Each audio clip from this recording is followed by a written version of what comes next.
जय हिंद साथियों, स्वागत है आपसे का आपके अपने YouTube channel target with Ajit में।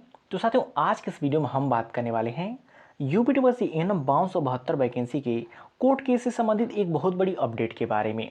क्योंकि साथियों, आप सभी लोग को पता है कि एएनएम 5272 वैकेंसी पर कोर्ट केस हो चुका है और कल इस पे पहली सुनवाई हुई थी, जिसमें जजमेंट क्या आया इसके बारे में किसी को पता नहीं चल पाया और इसकी नेक्स्ट हियरिंग कब है ये भी किसी को नहीं पता चल पाया। और हमने बाकायदा आप लोगों को लाइव प्रूफ भी दिखाया था कि इसका जजमेंट नॉट रिकॉर्ड फाउंड दिखा रहा है और आज भी उसके बारे में दिखाने वाले हैं कि आज जो कि क्या दिखा रहा है, उस पर जजमेंट आया हुआ है या फिर नहीं और नेक्स्ट हियरिंग कब आई है। लेकिन साथियों, कोर्ट केस हुआ है और इस पे जो कि 28 एएनएम वाली छात्राओं ने किया है, लेकिन किसी को ये नहीं पता है कि ये जो 28 छात्राएं कोर्ट केस की हैं इनका मकसद क्या है और ये 28 छात्राएं चाहती क्या हैं। तो उसी के बारे में आज की इस वीडियो में कंप्लीट डिटेल के साथ बात करने वाले हैं।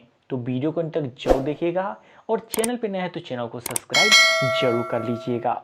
तो साथियों, आप यहाँ पे देख सकते हैं केस स्टेटस दिखा रहा है, जिसमें दिखा रहा नेक्स्ट हियरिंग डेट 15/4/2026, यानी कि कल का ही यह डेट अभी तक शो कर रहा है। इसमें जजमेंट क्या आया है यह अभी तक नहीं दिखा रहा है।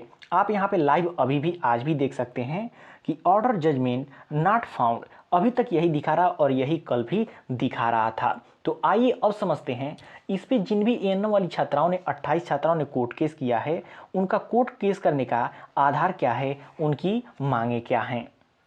तो साथियों, बात करें एएनएम 5272 वैकेंसी पर कोर्ट केस करने वाली 28 छात्राओं की जो कि डिमांड क्या है, तो उसमें से सबसे पहला इनका प्रश्न ये है कि जो क्वेश्चन का लेवल आया था वो आउट ऑफ सिलेबस आया था। और देखिए, कोर्ट में इस पर सुनवाई होने का कारण यही है क्योंकि यह दूसरी बार जो कि कोर्ट में गया हुआ है। तो पहली बार में यह खारिज हो चुका था और दूसरी बार में गया है, तो इसमें जाहिर सी बात है समय लगेगा ही लगेगा। और आप सभी लोग को बता दें, इसमें जो कि जो लॉयर हैं यूपी यूनिवर्सिटी के, उन्होंने 1 माह का समय मांगा है और इसमें नेक्स्ट हियरिंग हो सके तो आप सभी लोग को मई माह में देखने को मिल जाएगा। देखिए, 1 से 2 दिन में ये कंफर्म हो जाएगा कि कब इसकी नेक्स्ट हियरिंग होगी। लेकिन इसमें सबसे बड़ी मुद्दे वाली बात यह है कि जो 28 छात्राओं के द्वारा कोर्ट केस किया गया है, उनके लॉयर का मुद्दा एक ही है कि जो पेपर का लेवल था वो आउट ऑफ सिलेबस था। जो 35 क्वेश्चन थे वो सिलेबस में दिए ही नहीं गए थे और वो भी क्वेश्चन पूछ लिए गए थे। उसके अतिरिक्त जो 65 क्वेश्चन जो कि एएनएम यानी कि नर्सिंग से आना था, उसमें भी बहुत सारे ऐसे क्वेश्चन थे जो आउट ऑफ सिलेबस थे। तो देखिए, इस प्रकार का जो भी आधार पेश किया जा रहा है एएनएम वाली छात्राओं के द्वारा जिन्होंने कोर्ट केस किया है, तो यह साफ साफ निराधार है।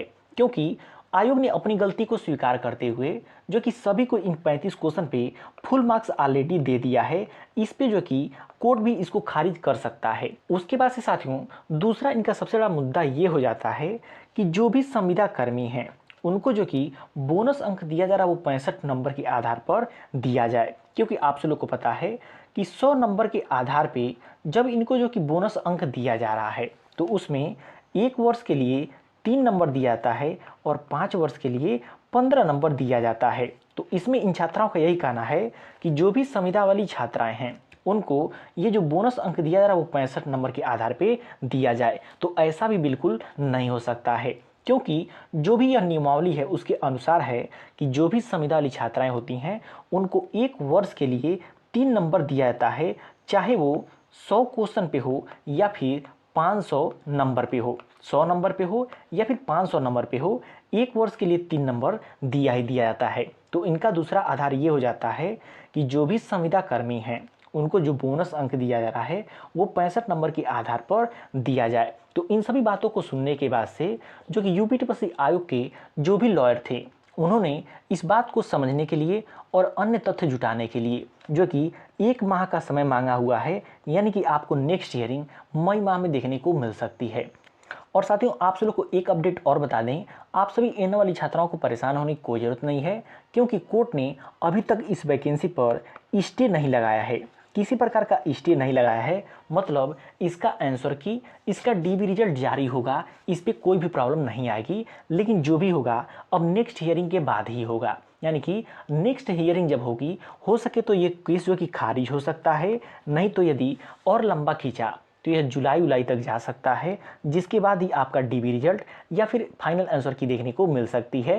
लेकिन अभी तक इस वैकेंसी पर स्टे न लगने की वजह से इसका आंसर की हो सके तो जारी किया सकता है। बाकी आप नेक्स्ट अपडेट का इंतजार कीजिए, जो भी नेक्स्ट अपडेट आती है सबसे पहले इसी चैनल के माध्यम से बताया जाएगा। और साथियों, नीचे डिस्क्रिप्शन बॉक्स में टेलीग्राम चैनल का लिंक दिया गया है, आप उसको ज्वाइन कर लीजिए। यूपीटीपीएससी या फिर एएनएम से किसी प्रकार की अपडेट मिलती है तो सबसे पहले जानकारी वहीं दी जाएगी। तो देखिए, हमने जो कि काफ़ी तथ्यों को उठाया है, जिसके बाद से यह दो महत्वपूर्ण पॉइंट मिला है कि छात्राओं का कहना यही है, यानी कि छात्राओं के द्वारा जो वकील किए गए हैं उनका कहना ये है कि पहला ये है कि क्वेश्चन जो भी आए थे आउट ऑफ सिलेबस आए थे, ये किसी प्रकार का आधार नहीं हो सकता है किसी वैकेंसी पर कोर्ट केस करने की, क्योंकि आयोग ने जब 35 अंक फुल मार्क दिया है तो कुछ सोच समझ के ही दिया है। उसका से दूसरा ये है कि सभी संविदा कर्मी को जो बोनस अंक दिया जा रहा है वो 65 नंबर के आधार पर दिया जाए, तो इसमें भी किसी प्रकार की सत्यता नहीं है, यह पहले से नियमावली में आता है। तो अगर बात करें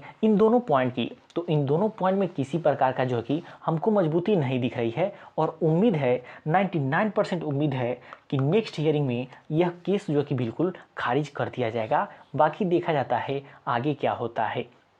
बाकी साथियों, आप सभी को एएनएम 5272 वैकेंसी पर इन छात्राओं के द्वारा कोर्ट केस करने का मुख्य उद्देश्य क्या लगता है, उसको कमेंट करके जरूर बताइएगा।